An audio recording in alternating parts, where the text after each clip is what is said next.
Теперь Челны, как местная Венеция. Жители города в соцсетях уже вовсю делятся фото и видео ночного сильнейшего ливня в этом году. Вот улица Старосармановская оказалась полностью затоплена. Лужа площадью в 9000 квадратных метров под мостом. В воде и люди, и автомобили. Для ликвидации последствий подтопления от 15-го отряда привлечены силы средства в количестве 5 единиц техники и 20 человек личного состава, в том числе 6 единиц мотопомпы для откачивания воды.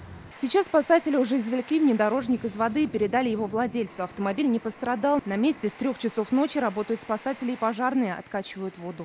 Проспект Чулман, 8 августа. Идет просто дождь. Затопленным оказался и участок на улице Чулман. Здесь также затруднено движение автотранспорта. Это Сидоровка, набережная Челны, КАМАЗ. Элитный поселок Чаллы-Яр, поселок Сидоровка и сотни домов Автограда оказались в эпицентре. Суммы ущерба еще уточняются. Исполком города называет причину случившегося. Воды было много. Я не могу сказать, какое количество осадков, но был ливень сильный.